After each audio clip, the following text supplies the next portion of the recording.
수행의 향기로 물들어가는 시간 BBS 초대석입니다. 오늘 귀한 걸음 해주신 분은 저기 합천에서 오셨습니다.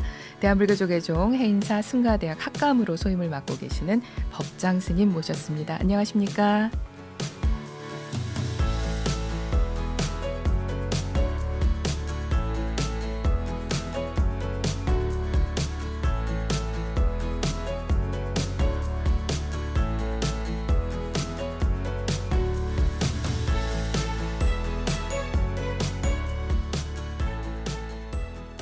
네, 스님 이렇게 귀한 걸음 해주셔서 감사합니다. 날이 많이 더운데 이렇게 오시느라고 너무 애쓰셨습니다.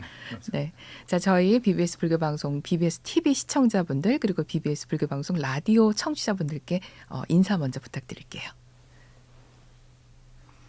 네, 안녕하십니까. 이렇게 특별한 공간에서 행복한 분들과 그리고 행복한 미소를 지으며 좋은 시간을 갖게 해주신 인연에 다시금 감사드립니다. 저는 현재 해인사 승가대학에서 우리 학인 스님들과 함께 수행 정진해 나가고 학감이라는 소임을 보고 있는 법장이라고 합니다.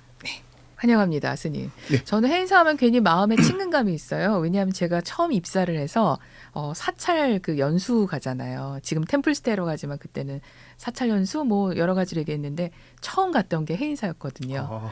네, 그래서 해인사에서 4박 5일 동안 정말 새벽부터 일어나서 같이 정진하고 뭐 1080배도 하고 산도 타고 수박도 깨먹고 그러던 기억이 있어서 해인사 하면은 왠지 이렇게 아련한 마음의 고향 같은 그런 느낌이 있습니다.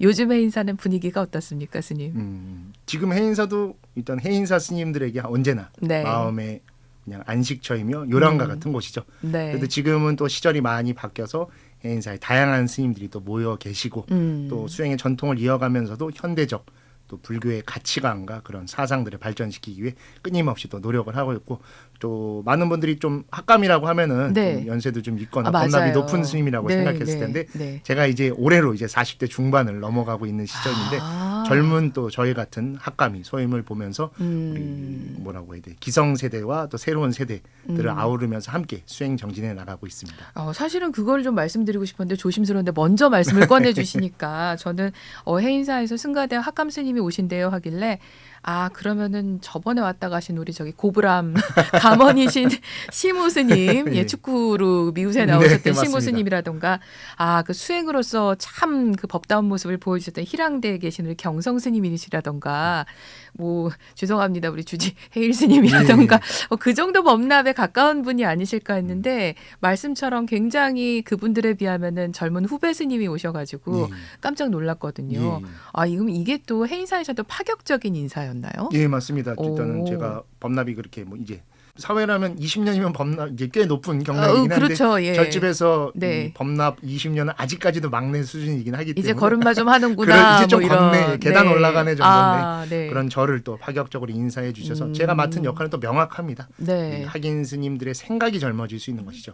지금 은퇴 출가다, 뭐 동진 출가다 다양한 출가들이 그렇죠. 존재하지만 네. 승려의 생각과 마음은 항상 젊어야 됩니다.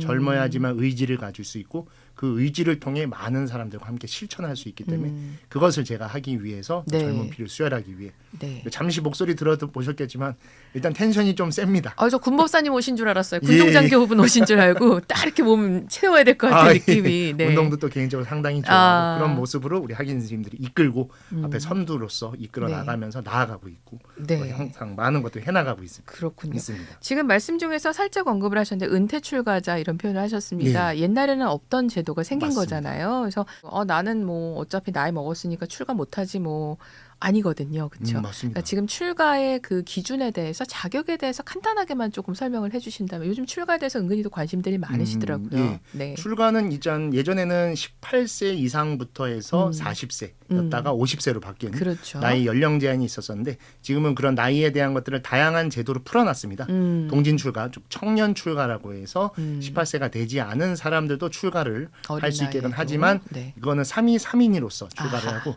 비구 비구니는 율장이 법령에 만 네. 20세라는 기준이 되어 있기 때문에 그때까지 이제 한 3위로서 지내시다가 네. 이후에 비구계를 받으시면 됩니다. 음. 하지만 저희 대한불교 조계종 같은 경우에는 이제 송납을 50세로 제한을 놨었습니다. 그거는 일반적인 출가의 기준이고 네. 그 이후로 이제 사회에 어느 정도 역할을 마치신 분들이 음. 이제 출가를 하실 수 있게 은퇴 출가라는 제도를 뒀는데 기본적인 3위 3인은 4년의 과정을 거치지만 은퇴 출가는 5년 의 시간을 거치기 때문에 사실상 출가의 나이 제한은 거의 없다라고 이제는 그러네요. 보시면 될 것 같습니다. 그 상자부 그러니까 남방불교 쪽에서도 보면은 어릴 때 잠깐 들어가서 절에서 생활을 하고 그다음에 소가에서 자기의 어떤 일상생활하고선 생활인으로 살다가 나이를 먹어서 모든 걸 물려주고서는 다시 또 절로 들어가는 그런 네. 시스템이 있잖아요. 맞습니다. 아 그런 부분도 이제 우리 불자님들께서도 한번 생각해 볼 수 있는 항상 발언하시기를 난 다음 생엔 꼭 스님 될 거야 이런 분들 계신데 그 부분에 대해서도 한 번 더 생각을 하신다면 은퇴 출가자로서의 삶이라는 것도 한 번 또 생각해 보실 수가 있겠네요. 맞습니다. 다음 생은 이번 생에 해야 다음 생인 겁니다. 맞습니다. 예, 예. 습관을 만들어야 또 다음을 기약할 수 있는 맞습니다. 거니까. 해인사 하면 또 유명한 게요. 행자 기강이 엄청나게 센 곳. 예. 세상에서 제일 힘들게 행자 생활을 하는 곳. 예. 그래서 뭐 저번에 사실은 그 원재 스님이라고 예. 아시나요? 맞습니다. 제랑 행자 도반입니다.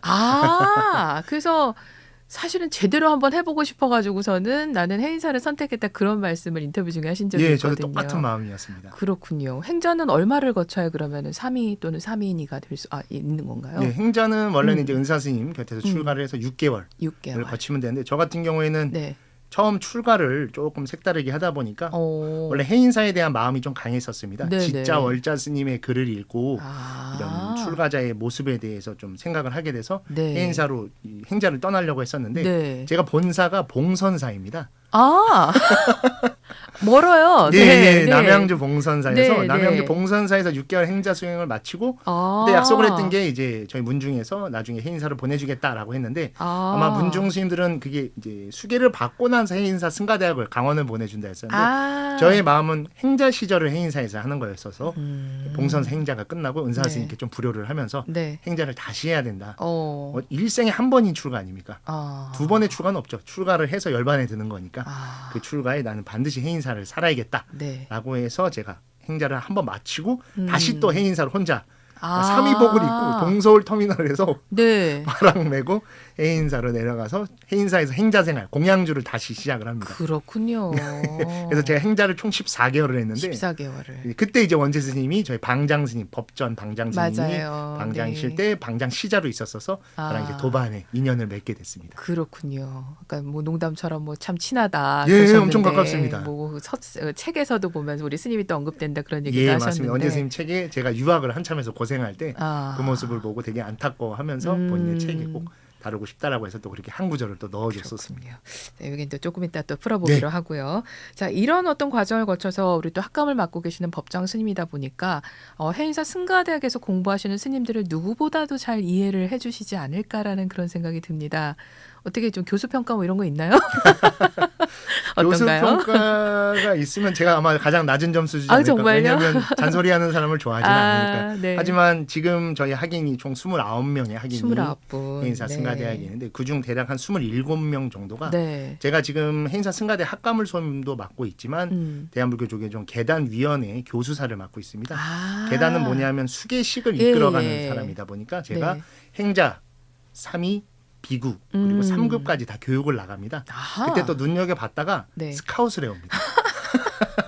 승가대학으로 오지 않겠는가. 예, 뭐 해서 네. 제가 거의 한 10월부터 12월 사이면은 네. 전국을 한 1,500km 정도 다니면서 아. 지금은 뭐 출가자들의 의지도 가장 중요하지만 은사 스님과 문중과의 관계도 중요하기 때문에 은사 스님을 설득하기 위해 스크랩북을 제가 들고서는 다 찾아가서 저희 교육의 모토 또 어떤 교육을 상자분께 해드려서 네. 어떤 승려로 저희가 믿고 맡기시면 키워드리겠다라는 걸 해서 대부분 다 그렇게 해서 찾아오십니다. 갑자기 그 드라마에 나왔던 무슨 캐슬이라고. 그런 게 나옵니까? 뭐 이제 어머님 저를 전적으로 믿으셔야 됩니다. 저도 본 것 같습니다. 유튜브에서 봤었습니다. 저에게 맡겨주십시오 하는 뭐 맞습니다. 사교육 그거긴 하지만은 우리 스님 그 제자분을 저한테 맡겨주십시오. 예, 그러면 예. 저희가 참 잘 키워서 정말 잘 키운 맞습니다. 제대로 된 스님을 만들겠습니다. 이러고 다니시는군요. 예, 맞습니다. 세상에. 그만큼 자신이 있고 또 제가 또 그런 교육 과정 속에서 다양한 혜택을 받고 또 인생 한 사람의 삶을 새롭게 발견할 수 있던 시기였기 때문에 그런 공간으로 좋은 스님들을 함께 그리고 그분들과 그렇군요. 함께 이렇게 수행해 가고 싶어서 학장 스님께서도 아주 적극적으로 지원을 해주셔서 다 전국 팔도를 다니면서 데려오고 있습니다. 아 근데 좀 저 궁금한 게 아마 들으시는 분들 그러실 것 같아요. 해인사 강원 아니었어? 예, 맞습니다. 근데 왜 승가대학이라고 얘기하지? 뭐가 교육 체제가 바뀌었나라고 궁금해하시는 분들도 계실 것 같아요. 예. 해인사 자체 내에서는 아직도 해인강원이라는 이름을 사용합니다. 하지만 네. 저희도 해인사이기도 하면서 대한불교 조계종에 소속돼 있는 한 본사이기도 합니다. 그렇죠. 그러다 보니까 12개 대한불교 본사. 조계종 내에는 교육원이라고 하는 특별 교육을 담당하는 기구가 있어서 네. 그곳에서 법령을 제도를 이제 승가대학제와 승가대학원제로 변경을 시키는 과정에서 저희도 해인사 승가대학이라는 이름을 쓰고는 있지만 그래도 전통 강원의 모습은 그대로 또 유지를 하고 있고 저희는 또 이런 승가대학이라는 변화를 또 잘 활용을 해서 네. 그러면서 또 현대적인 교육도 같이 겸비하고 있는 상황입니다. 아, 그러니까 예전에 전통적으로 하던 경률, 뭐 이제 등등등 해서 네, 연불 뭐 등등등에다가 현대적인 것을 또 접목을 하셔가지고서는 네. 뭐 영어회화 이런 것도 배우나요? 그거는 당연히 아, 정말요? 제가 일본에서 8년 유학을 했는데 네. 이 유학의 꿈을 꿀 수 있었던 게 해인사 네. 승가대에 제가 20년 전에 네. 저희 도반 스님들이랑 같이 해인사 있을 때 영어, 중국어, 일본어가 원어민들이 오면서 교육을 시작하게 됐습니다. 와. 그러면서 일본어에 대한 관심, 제가 원래 출가 전에 일본 유학에 대한 관심이 있었는데 IMF가 터지면서 거의 못하게 되는데 금생에 출가까지 했는데 못해볼 게 뭐 있냐라고 생각하면서 마침 일본어를 배울 수 있는 인연이 돼서 네. 그 인연을 촉발해서 그러면 평생에 한번 한 거 해보고 싶은 것 좀 해보자라고 해서 그렇게 해서 수혜를 받은 첫 번째 케이스고 해인사 승가대학 같은 경우에는 지금 중국의 칭화대학교, 네. 대만의 법고산, 일본에 제가 졸업한 하나조노, 그리고 미국에 있는 이제 대학 우리 여러 군데를 좀 조율 중이긴 한데 네. 그 자매 결연이 맺혀져 있습니다. 아. 전통 교육 기관이다 보니까 네. 정부의 교육부 인간은 아니지만 저희가 하나의 승가 교육 기관으로서 그분들과의 인정을 받아서 졸업 후에 곧바로 대학원을 갈 수 있는 제도들도 마련해 둔 상태입니다. 와, 우리 스님 말씀을 듣다 보니까 뭔가 오늘 홍보를 제대로 하러 나오신 것 같기도 하고요. 말씀드리니까 뭔가 해인사가 가지고 공부해야 될 것 같은 예. 그런 느낌이 많이 듭니다. 그렇군요. 야, 20년 전에 이미 유학을 가서 그 수학을 할 수 있을 정도의 외국어 실력을 증장시켜줬던 것이 바로 해인사 승가대학이다. 네. 야, 멋있습니다. 한마디 더 말씀드리면 네, 저희가 재작년에 네, 그렇게 해서 이제 뭐 제 제자격인 학인 스님이 한 명 더 네. 지금 일본에 저랑 똑같은 코스를 밟기 위해서 유학을 가 있고 그리고 올해 이제 한 명이 또 미얀마로 가게 되고 또 한 분은 지금 나람살라에서 네. 저희가 또 개인적으로는 또 공부를 시켜주는 프로그램인데 그건 잠시 후에 한 번 더 말씀드릴게요. 그렇게 해서 티베더를 공부해서 달라이라마 존자 밑에서 공부를 또 하고 있습니다.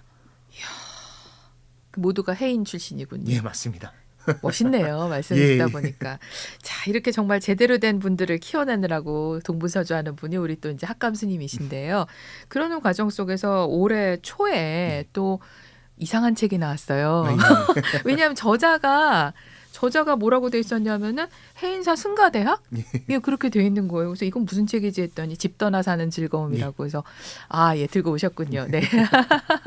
표지도 아주 세련되게 잘 예. 만들었는데 이 책이 해인사 승가대학 지음이라고 돼 있어서 도대체 어떻게 나온 책인가 했더니 그 학인 스님들이 다 글을 한 편씩 쓰신 거라고 들었어요. 네, 맞습니다. 오, 이 책이 어떻게 나오게 된 건지 좀 설명 좀 부탁드립니다. 예, 지금 현재 해인사 승가대학 학장이신 보일 스님과 저 마찬가지로 다 20년, 25년 전에 이제 해인사 승가대학에서 한창 공부를 했던 또 수학을 했던 그런 시절이 있었습니다. 네. 근데 그 시절부터 지금까지 떠올려 봤을 때 이 수행 전체에서 남아 있는 건 해인사 승가대학의 추억과 그곳에서 생겨난 도반들밖에 없었었고 근데 그것들 추억할 만한 게 딱히 없다 보니까 우리가 지금 교육하고 있는 이 시점에서 우리 후배들 학인이기 이전에 저희한테 후배들이기 때문에 그 후배들이 우리와 같은 것들을 다시 후회하지 않게끔 미련이 남지 않게끔 해소해주면 어떻겠나라고 생각해서 처음에는 원래 저희 해인사의 해인지라고 하는 잡지가 네네, 있습니다. 유명하죠. 예, 거기에 네. 글을 좀 쓰게 했었었는데 아. 또 반응이 굉장히 좋았었습니다. 그러다 보니까 학인 스님들도 또 이런 글을 쓰는데 좀 적극적인 모습도 좀 보이고 해서 네. 아 그럼 이거를 이 우리 학인 스님들의 추억을 하나를 결집해주면 좋겠다라고 해서 이 출판을 처음에 의도하게 됐고 그러다 보니까 자연스럽게 하나둘씩 글이 모이게 됐습니다. 이 책 내에서도 이제 다양한 소개로 이루어져 있는데 그렇게 해서 네. 그들이 해인사 승가대학에서 공부하는 어떻게 보면 인생의 처음이자 마지막일 수도 있습니다. 출가해서 이렇게 출가 교육을 받는다라는 게 그 시기를 기억할 수 있는 이런 산물로서 이 책을 출판하게 된 겁니다. 그 예전에 그런 거 있잖아요. 선생님 학교에서 한 학년이 끝날 때 되면은 다 각자 글을 써가지고 네. 산문집을 선생님이 이렇게 예쁘게 묶어주시잖아요. 맞습니다. 마치 그런 책이군요. 예, 그러다 보니까 저자 자체도 저랑 네. 학장 스님의 이름은 아예 들어있지 않습니다. 하긴 학생들, 우리 학인 스님들의 이름도 첫 페이지에 한 명도 빠지지 않게끔 낱낱이 다 적어갖고 그렇군요. 그들이 이 순간 앞으로 20년 뒤에 저와 같은 모습이 돼 있을 거고 더 훌륭한 사람들이 돼 있을 텐데 그때를 추억하면서 이 모습으로서 다시 이 3.2 시절 초발 심시 변정각이라고 하는 네. 그 초심이 담겨 있는 이 시기를 기억해줬으면 하는 마음에서 이렇게 담았게 됐습니다. 그렇군요. 모두 몇 분이 글을 쓰셨습니까? 저희가 당시에 졸업한 학인들까지 다 포함해서 대략 35명 정도 35명 정도. 이 책에 야. 다 함께 하게 됐습니다. 그런데 그런 거 있었을까? 아, 나는 글 못 쓰는데 다른 잘 쓰는 사람들 것만 하세요. 뭐 이런 거는 없으셨어요? 아, 당연히 있죠. 그래서 저희가 이 책을 하기 위해서 수업을 하나 만들었습니다. 설법과 토론이라는 것과 집필 네. 수업이 따로 있어서 아하. 그를 통해서 본인의 생각을 촉발할 수 있는 그런 교육을 먼저 하고 그 촉발되어 있는 생각을 갖춰진 문장으로 쓸 수 있게끔 그런 연계 과정을 한 3년 정도 과정을 갖고 이 책이 나오게 된 겁니다. 시스템이 좋아요, 스님 얘기를 듣다 보니까. 그렇죠. 그냥 아무 일기 쓰듯이 그냥 막 쓰면 안 되기 때문에 네. 이 기록들이 다음에 또 다 본인들이 법문을 하거나 그렇죠. 이렇게 또 다른 네. 형태로 라디오에 진행되거나 그럴 때 네. 잘 사용됐으면 하는 마음인 것이죠. 그러니까 이 뭐 설법과 토론, 사실 집필 수업, 그다음에 예전에도 항상 얘기했지만 강의를 하는 어떤 네. 그런 거는 사실은 스님들이 교육을 받으셔야 된다는 맞습니다. 얘기들을 정말 많이 했었잖아요. 예. 근데 그 모든 것을 다 아울러서 그 최종의 끝판왕이 솔직히 글로 써보는 거거든요. 맞습니다. 예. 말로 하고 날아가는 건 끝이지만 그걸 글로 쓸 땐 또 다른 얘기이기 때문에 예. 야 제대로인데요. 아, 행사 아닙니다. 승가대야. 아 멋있습니다. 그렇군요. 그래서 저는 보다가 언뜻 그 광고 문구 봤던 기억이 나는데 그 읍내 나가가지고 뭐 자장면 먹고 뭐도 먹고 다 하고 들었는데 아싸 나는 완전 범죄 했더니 바로 참여하라고. 네, 바로 알죠. 어떻게 아세요? 진짜 신기해요 그거. 학감이 되면은 보는 네. 시야가 달라집니다. 오. 그것도 있긴 하지만 네. 제가 해인사에만 20년을 살고 있는데 네. 해인사 저 마을에 계신 분부터 저 산 위에 계신 분까지 저를 모르는 분이 단 한 분도 없습니다. 아하. 지나가다. 자연스럽게 방금 우리 학인 스님들 봤는데 오. 잘 먹고 갔습니다라고 하면 모든 것은 이 손바닥에 그럼요. 있는 이 완전히 손오공처럼 그렇죠. 모든 진짜. 연기 법계가 산 시간만큼 존재하는 거기 때문에 이야. 그래서 또 멋있게 또 모르는 척 해주는 것도 많기도 하고 또 음. 혼나야 될 때는 혼나기도 하고 또 여러 가지 그런 모습들을 갖추고 재밌게 지내고 있습니다. 그래서. 그렇군요. 선생님 그 35분이 참가를 하셔서 글을 쓰셨는데 그중에는 아까 말씀하신 것처럼 어린 나이에 출가한 분도 예. 계실 테고 은퇴 출가하신 분도 계실 테고 근데 모두 학인인 거잖아요. 예, 맞습니다. 근데 그분들의 생각도 참 달랐을 것 같아요. 네. 글을 받아보시면서 어떤 감상이 좀 드셨습니까? 예, 뭐 일단 저의 모습을 거울과 같이 봤던 것들도 당연히 있고 제가 생각하지 못했던 것들. 저희 지금 16살 스님이 두 분이 계십니다. 근데 지금 이제 18살이 돼요. 네. 본인들이 이제 성인이 됐다고 우기지만 저한테 애기죠. 그러니까 조카 나이 정도 되는 네. 거의 그런 분들인데 보면서 참 기특하기도 하더라고요. 바깥에 있었으면은 부모님 품에서 편하게 지내면서 맞아요. 컴퓨터 같은 걸로 게임하면서 게임도 놀 텐데 하고 놀고. 여기서 치문경은 읽고 있고 금강경 4구계를 와우. 외우고 있으니 그런 고민들에 대해서 저희도 다시 한번 더 교육에 대한 깊은 생각을 하게 되고 또 은퇴 출가하신 분들이 계시다 보니까 이분들에게 제가 인생을 법으로서 드릴 수는 없습니다. 아하. 저보다 거의 한 2배 가까이 사신 분들도 계시다 보니까 그런 분들에게는 그간 했었던 부족했었던 것들을 채워드리기 위해 노력하고 또 밖에서 사회생활을 하면서 느꼈던 갈증들을 이 안에서 해소할 수 있는 것들로 다가가기 위해서 저 역시도 많은 거울과 같은 모습으로 또 교육 한편에서 많이 배워가고 있습니다. 그렇군요. 선생님 말씀을 들으니까 이 은퇴 출가라는 부분이 정말 제대로 정착이 된다면은 좀 더 활성화되고 많은 불자님들이 그 부분에 대해서 나의 인생의 마지막 부분을 갖다가 어떻게 할 것인가라는 부분에 대해서 좀 중점적으로 무게 있게 다루신다면은 또 새로운 형태의 전인 교육, 그렇죠. 평생 교육 그러면서 나를 끝까지 수련하면서 수행하면서 갈 수 있는 굉장히 좋은 방법이 될 수 있을 것 같다는 싶네요. 네, 맞습니다. 지금 여러 가지로 굉장히 책임이 크신 것 같습니다. 예, 뭐는 책임감이기도 하지만 네. 재밌습니다. 그래서 책임감이 있었으면 무거워서 힘들었을 텐데 네. 제가 또 재미있어 하고 어떻게 보면 저에게 있어서 큰 서원이면서 발심이기 때문에 뭐 행복합니다. 해인사에 있어서 그냥. 그렇군요. 그러면은 혹시 그 스님 그 책 중에서 어디 좀 한 구절 들으시는 분들께 어떤 내용들이 실려 있을까? 아까 뭐 짜장면 먹고 몰래 예. 그 얘기는 했지만은 우리 스님께서 한번 인상적이었던 나 좀 이런 구절을 한번 소개하고 싶어하는 구절이 있으시면 좀 읽어봐 주시면 어떨까 싶은데요. 네. 아까부터 뭐 계속 은퇴출가 얘기가 나오기도 하고 마침 제가 오늘 이 책 소개에 있어서 누구의 글을 소개해드리는 게 가장 좋을까 고민을 많이 했었는데 네. 저에게 있어서 굉장히 특별한 스님이십니다. 법유 스님이라고. 법유 어떻게 스님. 보면 은퇴출가의 가장 모범적 사례이지 않을까라고 싶은 법유 스님의 글이 있는데 이 네. 법유 스님께서 이제 바깥에서 이제 좀 좋은 회사에서 이제 다 은퇴까지 하시고 후에 이제 본인의 삶을 돌아봤을 때 우리에게 삶을 돌아봤을 때 가장 기억에 남는 사람은 딱 한 명일 겁니다. 바로 어머님이죠. 그 어머님을 그렇게 모시고 이제 떠나 보낸 다음에 이제 출가한 마음을 갖게 되는데 출가한 이들은 다 홀로 삽니다. 근데 홀로 사는데 홀로 살진 않습니다.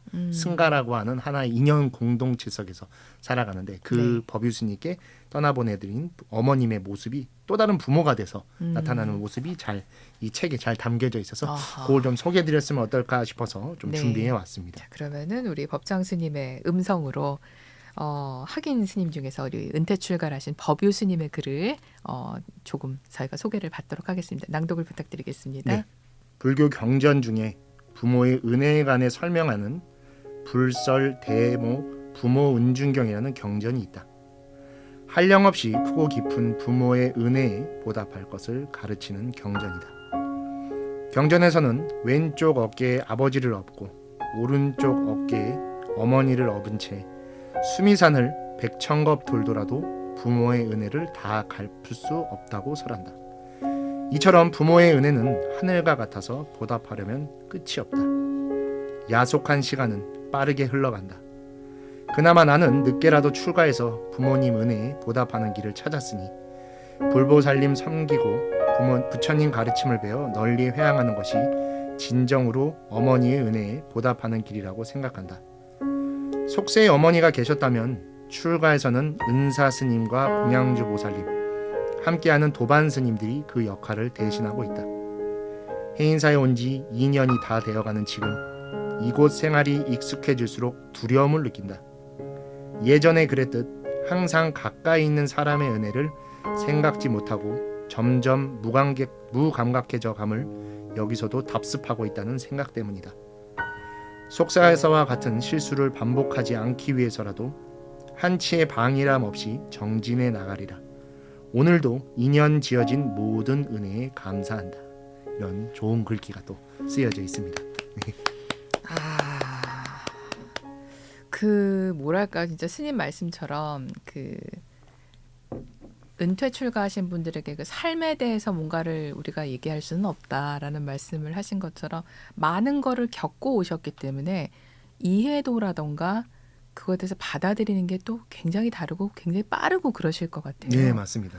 예, 그런 분 중에 가장 대표적인 모범 사례. 예, 또 법ül 스님은 해인사에 오셔서 네, 어떻게 보면은 승려로서의 삶을 이전의 삶과 세속에서의 삶과 전혀 다른 삶을 사시면서 네. 가장 못 해봤던 것들을 가장 열심히 하고 계십니다. 해인사 승가에다에 가서 프랑스어를 또 개인적으로 깊이 공부하셔서 플럼빌리지에서 특략한 스님의 네. 활동을 하고 있고 네. 또 작년에 이제 조계종의 국제 포교사가 되셔갖고 졸업 이후에 제2의 이런 포교사의 모습으로 이야. 활동하기 위해서 준비하고 계십니다. 그렇군요. 사람이 인생을 두 번 살 수는 없는데 예, 두 가지 방식으로 살 수는 있을 것 그럼요. 같습니다. 출가자의 삶과 재가자의 삶.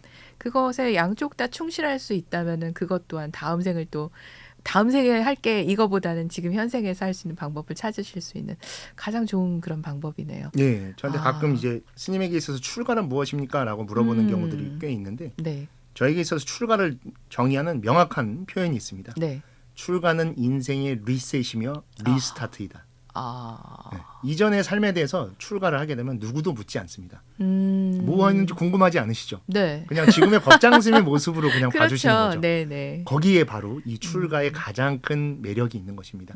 리스타트. 우린 대부분 업을 따라 삽니다. 네. 그게 직업이 될 수도 있고 생활에서 생긴 업이 될 수 있죠. 네. 출가한 이후에도 그 업에 의해 또 사시는 분들이 계세요. 밖에서 내가 뭘 했었는데 출가해도 이런 것도 나 이거 잘합니다 원래 했으니까 했는데 네. 저는 그럼 굉장히 혼냅니다. 아하. 하고 싶은 게 뭔지 고민해보고 너가 못 해본 게 있고 더 할 수 있는 게 있다면 그걸 해봐라. 아하. 그렇게 해서 언제든지 무엇이든지 다 할 수 있다. 그게 리스타트인 거죠. 리셋을 했을 때 리스타트를 할 수 있는 겁니다. 우리는 항상 업장 소멸을 기도하시잖아요. 네. 근데 그 업장을 달고 다닙니다. 업대로 살기 때문에. 그래서 업을 리셋하라는 얘기인 것이지 삶을 리셋이 아닙니다. 그래서 업을 리셋하고 정말 해보고 싶었던 것들, 나에게 이런 것들이 가능한가? 라는 것들을 한번 도전해 볼 수 있게끔 그렇게 해서 출가다운 삶을 살아봐라 라는 것들을 항상 말하고 있습니다. 굉장히 중요한 부분인 것 같습니다. 가진 것이 많으면 뭐 행복할 수도 있겠죠. 그것이 뭐 물질적인 것이건 정신적인 것이건 간에. 근데 그것을 다 끌어안고서는 출가를 했다. 그럼 달라진 게 뭔가? 그렇죠. 예. 근데 이거는 일단 좀 치워두고 그 다음에 새롭게 뭔가를 시작을 해가지고 출가자로서의 삶을 0부터 시작하는 거. 예. 그런 마음가짐 굉장히 중요하네요. 이제 농담처럼 하는 얘기지만 예전에 어디서 본 데서 그런 얘기가 있었어요. 이제 만화였는데요. 어떤 사람이 화가 난 거예요. 여러 가지로 했다. 다 때려치고 호떡 장사나 할까 보다. 그러니까 옆에서 듣던 분이 부지런하지 않으면 호떡 장사 못해요. 그러는 맞습니다. 거니까 나중에 또 다 때려치고 머리 깎고 산으로 들어가. 그건 더 못해요. 이러는 내용이 있었거든요. 맞습니다. 그래서 그거를 보고서는 이제 다들 막 농담으로 하는 얘기지만은 그렇게 그냥 홧김에 내지는 다른 게 싫어서 이거를 회피하기 위해서 할 수 있는 게 출가는 아니라는 거. 예, 맞습니다. 자기를 정말 정면으로 마주 보는 게 출가라는 거. 스님 말씀 들으면서 다시 한번 느끼게 됩니다. 아유, 감사합니다. 네, 그 뭐 약간 이제 여기까지 얘기한 걸 마무리 차원에서 지금 방송을 보고 들으시는 분들 중에서도 아마 아까도 처음에 말씀드렸지만 출가 한번 생각 안 해보신 분은 없으실 것 같아요. 그게 홧김에건 아니면 고통스러워서건 아니면은 나 불자인데 불자면 언젠간 출가를 해야 될 텐데 이번 생은 끝난 것 같고 망한 것 같고 요즘 표현대로 그렇죠. 이생망이라고 하죠. 네, 다음 생 얘기하는데 그런 분들께 또는 이제 막 시작하는 분들께 한번 우리 스님께서 강하게 권고를 하신다면은 어떻게 말씀을 해주시겠습니까? 자신을 먼저 좀 봐주셨으면 좋겠습니다. 우리가 누구를 위해 살고 무엇을 위해 사는지. 우리는 누구를 위해 사는 존재가 아니라 무엇을 위해 사는 존재도 아닙니다. 우리에게 다가오는 삶을 위해서 살고 있습니다. 그 삶은 우리가 살고 있고 바로 자신인 것이죠.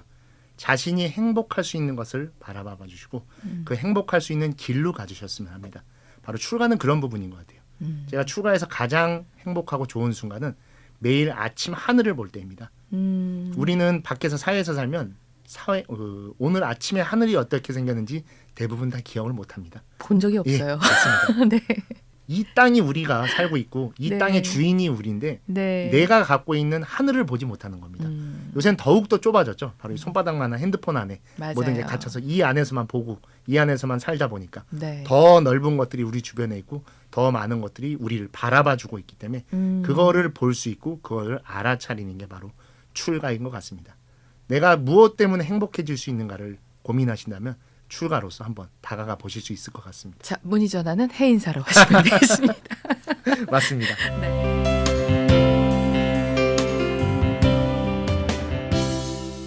네, 오늘은 제12교구 대한불교조계종 본사주 해인사 승가대학 학감이신 법장 스님 모시고 함께하고 있습니다. 일단은 굉장히 젊은 학감 스님이 와주셨고요. 그리고 너무나 시원시원하게 출가에 대한 어떤 확신 그리고 어떻게 공부를 하고 있는가 학인들은 어떻게 사는가에 대해서 말씀을 해주셔서 저도 들으면서 또 생각을 정리를 할 수 있는 그런 기회가 되는 것 같습니다.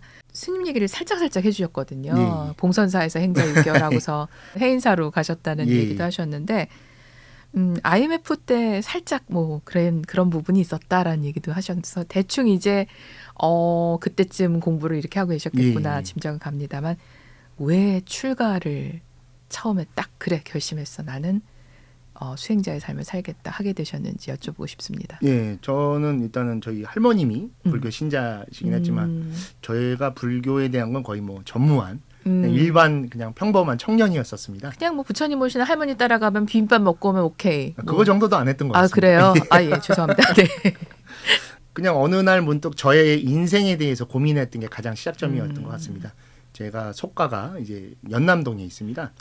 직장을 출근하려다 보니까 제가 예전에 좀 새벽에 일을 나가는 좀 일찍 출근해야 되는 직업을 갖고 있었다 보니까 네. 홍대 입구역에서 항상 지하철을 타게 됐었는데 홍대 입구역에서 첫 지하철이 6시 10분인가에 있습니다. 제 기억에는. 그래서 이렇게 앉아 있으면 한 5분 정도 10분 정도 대기 시간이 굉장히 길었었는데 홍대 입구가 당시에도 이렇게 젊은 사람들도 많고 그쵸. 워낙 또 뭐 다양한 놀이거리들이 많다 보니까 사람들이 다 섞여서 앉아 있는데 의자에 앉아서 이렇게 출발 전에 이렇게 앞을 내다봤었는데 여기에는 젊은 친구들이 이제 막 밤새 놀았던 것 같습니다. 그렇죠. 막 놀고 하고 이제 그 지치지도 않은 들어가야 모습이 되는 있고 거죠. 또 누군가는 또 이렇게 막 간밤에 과음을 해서 또 힘들어서 기대 있고 저쪽에는 또 연세 드신 분이 이제 어디로 가시는지 출근하시게 있고 또 제 또래 또 옷을 잘 차려입고 출근하시는 분들도 계셨는데 이렇게 모습들을 쭉 보고 있는데 저 젊은 친구들은 밤새 놀고 힘들었었을 텐데도 네. 굉장히 환한 모습이 있더라고요. 신나게 예, 즐겁게. 연세 드신 분을 이렇게 봤는데 좀 지쳐 보이는 힘들어 보이는 모습을 이렇게 갖고 있는 것을 보고 그때 제 나이가 이제 20대 초반이었었으니까 네. 지금의 나도 너무 신나고 너무 좋지만 언젠간 저렇게 늙을 수밖에 없고 무언가에 지칠 수밖에 없겠구나. 과연 저 시점에 내가 만족하고 있을까? 행복해하고 있을까라는 생각이 문득 들었었습니다. 그러면서 일단은 그거에 대한 인생의 고민이 네. 시작이 됐고 그러던 도중에 제가 재밌는 이야기인데 당시에 KBS에서 김수환 추기경님 다큐멘터리가 있었습니다. 아.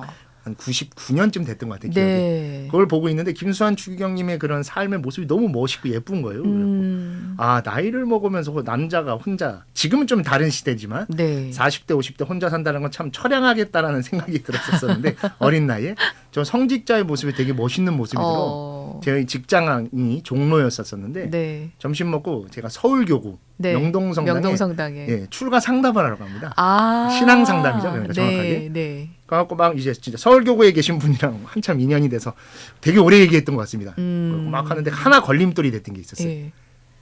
신부가 되기 위해서는 신학대학을 들어가야 된다. 저희가 인생에 있어서 두 번 해서는 안 되는 게 군대와 대학인데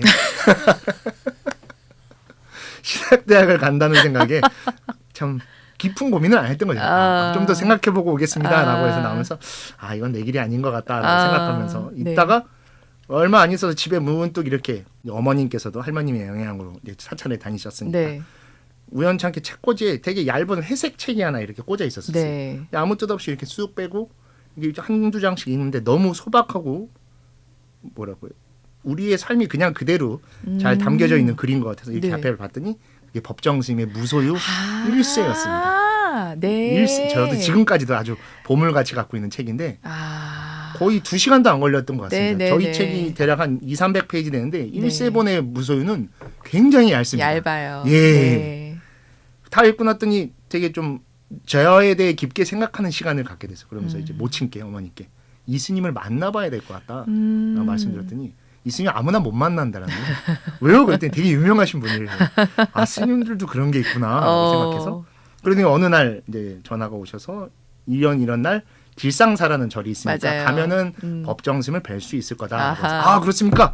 그래서 그날 월차를 내고 아. 과감하게 네. 길상사로 찾아가게 됐습니다. 아. 지금 생각해 보니까 초하루였던 것 같습니다. 법정 스님께서 법문을 오셨었으니까 네. 이미 그때는 대웅전이 없어서 지금도 있는지는 모르겠는데 제 기억에 관세음 특별하게 생긴 관세음 보살님을 보면서 이게 뭐야라고 마리아 관음이라고 예, 그렇죠. 닉네임이 그렇죠. 극락전인가가 있는데 이미 네. 뭐 신도님들로 꽉 차 있어서 발디딜 데가 없어서 그렇죠. 인생을 걸고 법정스님을 뵈러 왔는데 못 뵙겠는 거예요. 그랬더니 옆에 계신 보살님께 저쪽에 가면은 앉을 수 있다라고 해서 가니까 이 오른쪽에 설법전인가가 하나가 있어서 이렇게 네. 앉아 있는데 네. 스크린을 이렇게 쌓아주고 계시더라고요. 그래서 법정스님 실물로 못 뵈나 보다라고 했는데 잠시 후에 이렇게 등단을 하셔서 네. 법문 준비를 이렇게 원고를 이렇게 포고 계시더라고요. 그때까지도 앞에 한 번도 안 보셨어요. 네. 그러다가 죽비 삼타 치고 입정하고 이제 스님께서 법문 시간이 되셔서 고개를 딱 들어서 이렇게 카메라를 응시하셨는데 네. 제가 세상에서 태어나서 본 사람 중에 눈에 흰자가 가장 하얀 분이었습니다.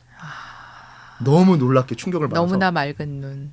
이분 오늘 못 뵈면 진짜 안 되겠다라고 아. 생각을 해서 이제 잠시 후 됐더니 보살님들이 막 일어나시더라고요. 아 끝났구나. 지금 나가야 된다. 라고 생각이 돼서 신발을 신고 팍 나갔더니 이미 보살님들이 이열 종대로 길을 쫙 만들어 계시더라고요. 저기서 이제 그때 이계진 아나운서님이신가요? 맞아요. 네, 같이 인연이 나오셨어요. 워낙 깊죠. 이렇게 네. 내려오고 점점 다가오고 계시는데 네. 우리 보살님들이 좀 세십니까? 아, 그렇죠. 틈이 없는 거죠. 네.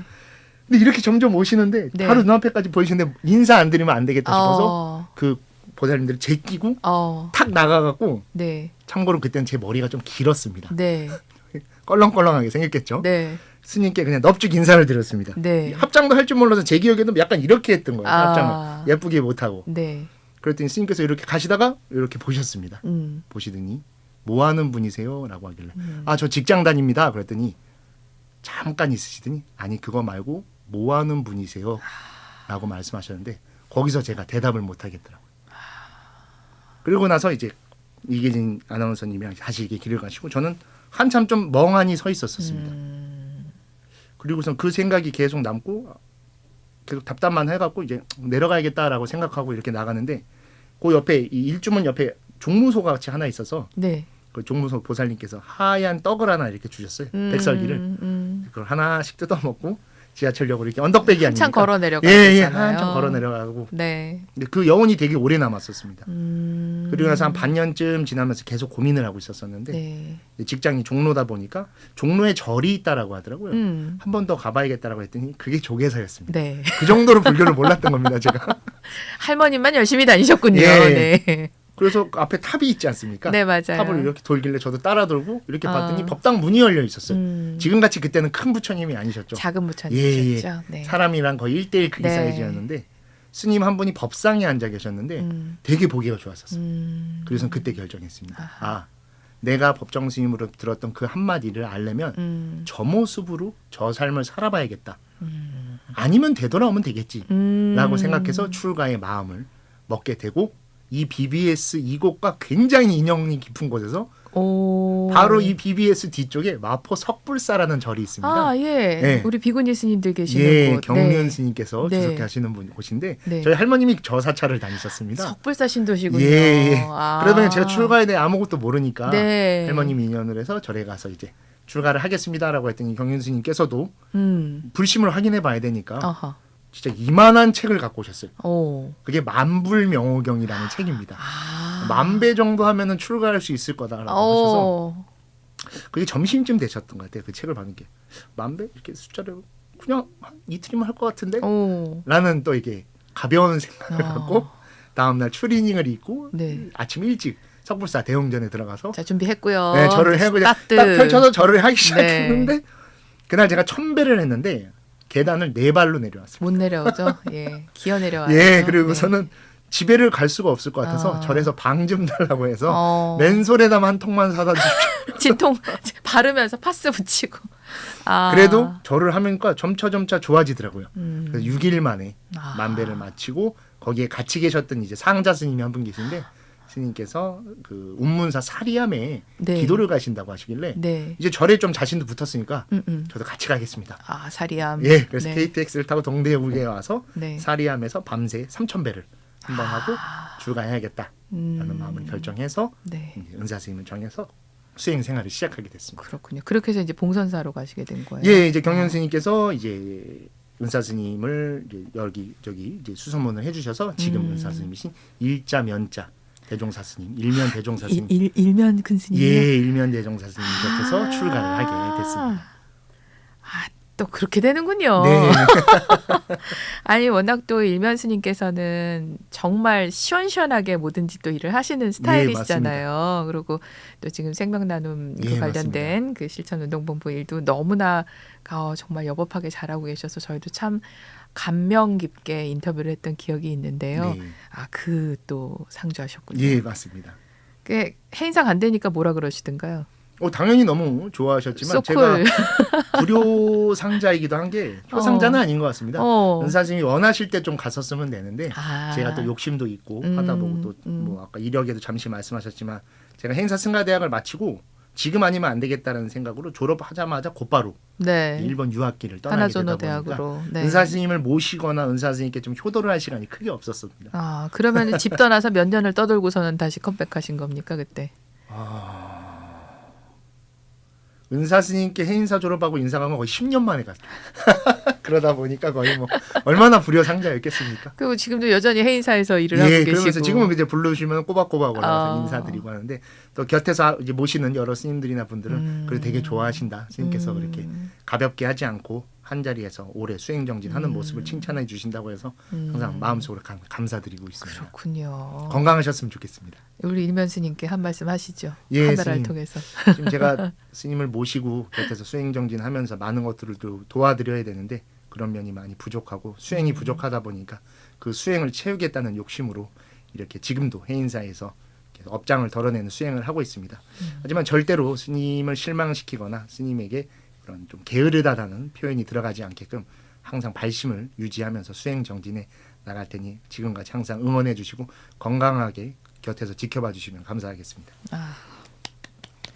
그 아까 언뜻 한 말씀이 이렇게 길게는 저희가 들을 시간은 없을 것 같은데 여쭤보고 싶은 게 그 일본에 유학을 가실 때 8만 엔을 들고 가서 8년을 살았다 그러셨어요. 예. 그러면은 대충 환율 뭐 대충 짠 한 12만 원으로 1년씩 사셨다는 얘기가 되는데 예. 네. 그 간단하게 좀 얘기 좀 해주십시오. 어떻게 그렇게 하실 수 있었는지. 어떻게 했다라기보다는 그냥 저희 도반들도 그냥 일본에서 사는데 1년에 만 엔씩 필요하더라고요. 그 정도는 사마는데 네. 다음에 당연히 학비도 부족하고 모든 게 부족합니다. 그래서 8만 엔밖에 없었던 거는 제가 유학을 떠났을 때가 2011년 3월 13일에 떠났는데 네. 3월 11일에 동일본 대지진이 터집니다. 아. 그러다 보니까 환율이 그때 1,800원까지 치솟았어서 네. 모아둔 돈이 그렇게 많지도 않았었지만 환율이 치솟다 보니까 환전하고 났더니 8만 엔밖에 남지 않았더라고요. 그래서 왕복 티켓을 끊을 돈도 없어서 편도를 타고 저녁 비행기로 김포공항에서 오사카 공항으로 들어갔는데 8만 엔 가지고 간 돈은 2달 반 만에 다 떨어졌습니다. 그렇죠. 일본은 우리나라보다 조금 더 이 서류상 절차가 엄격하다 보니까 맞아요.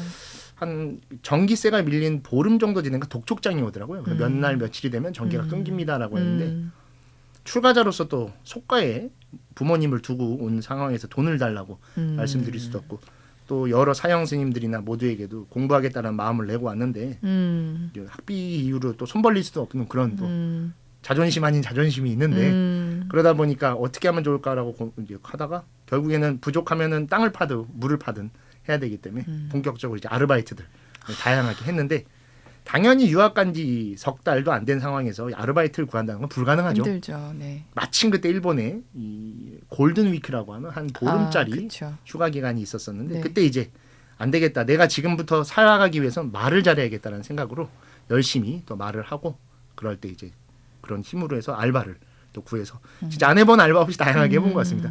들어왔을 때 도반 스님들이 몇 개나 해봤어라고 물어봐서 한번 세봤더니 한 13개 정도는 되는 것 같습니다. 그렇군요. 그러는 와중에 점차 부처님께서 그래도 포기하지 않고 도와주시는 그 모습이 드러나면서 나중에는 학원 강사 지금 다니는 제가 졸업한 하나조노에 또 대학 강사까지 하면서 생활이 와. 더 계속 나아지면서 박사까지 잘 마칠 수 있었던 것 같습니다. 지금 혜수님의 어떤 자신감이라던가 그다음에 학인들 후배들을 이끄는 어떤 그런 힘 같은 것들이 바로 그런 데서 나오는 게 아닌가 네, 싶습니다. 맞습니다.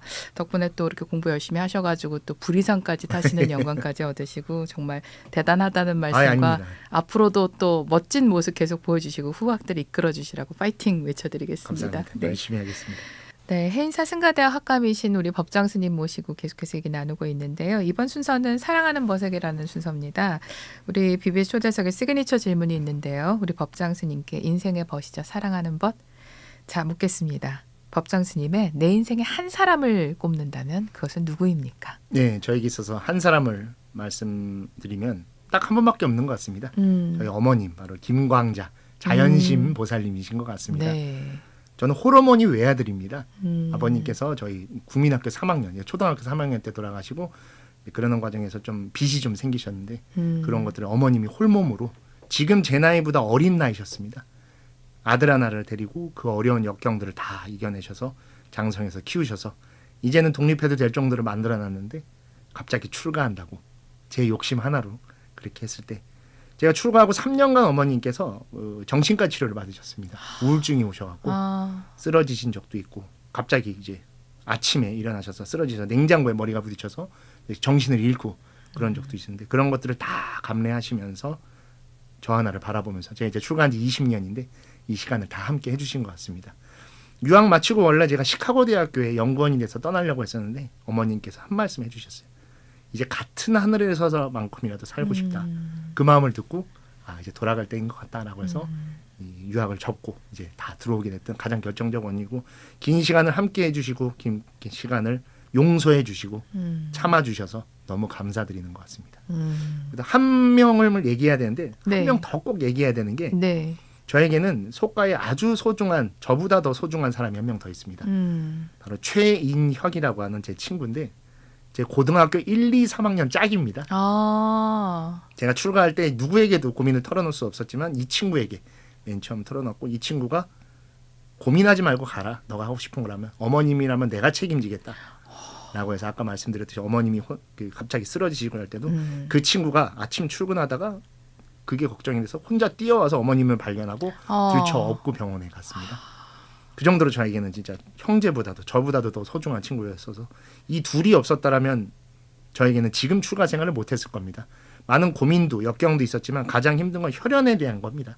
그것들을 다 견디게 해줬었고 또 마침 또 인혁이라는 이 친구는 감사하게도 아들 하나 딸 하나인데 첫째 아들이 제 송명 이름을 따서 제 이름이 송명이 이충환인데 충자는 요새 너무 촌스럽다. 네. 빼야 된다. 그래서 아들 이름을 이환으로 지을 정도로 가장 가까운. 그래서 저희 어머님과 이 최인혁이라고 하는 이 두 분이 안 계셨으면 아마 여러분들이 저를 지금 보고 있지 못하지 않을까라고 싶을 정도로 제 인생의 가장 소중한 분들인 것 같습니다. 그렇군요. 우리 법장 스님의 내 인생의 한 사람은 한 사람 같은 두 분이었습니다. 예. 어머님이신 우리 자연신보살님 그리고 바로 그 소중한 친구 최인영님이었습니다.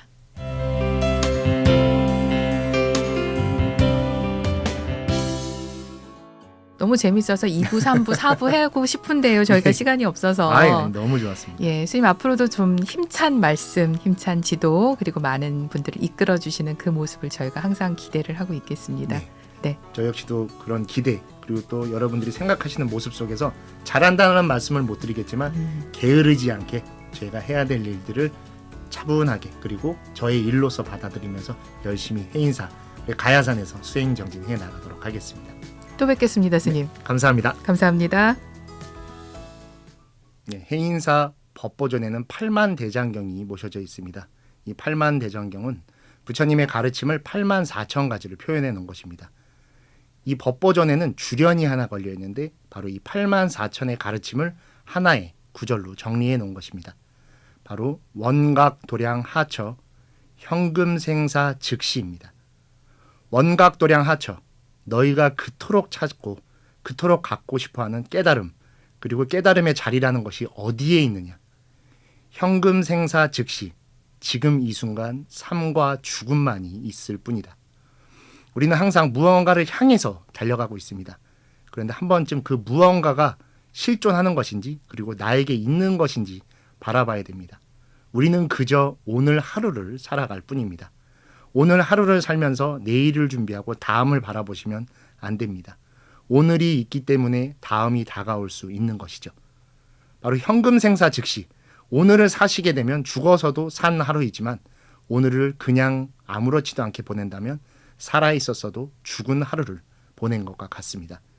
우리에게 매일같이 생겨나는 것은 단 하나 시간입니다. 하지만 그 어떤 순간도 우리를 기다려주지 않는 건 바로 이 시간인 것이죠. 그 시간 속에서 여러분들이 하시고 싶은 것 그리고 여러분들이 가지고 싶으신 것 추구하는 것들이 무엇인지를 바르게 바라보시고 바로 오늘 그리고 지금 이 순간 실천하셔서 여러분들의 행복을 꼭 찾으셨으면 좋겠습니다. 그때가 바로 여러분들이 찾고자 하는 원각 도량이 펼쳐진 곳일 것 같습니다.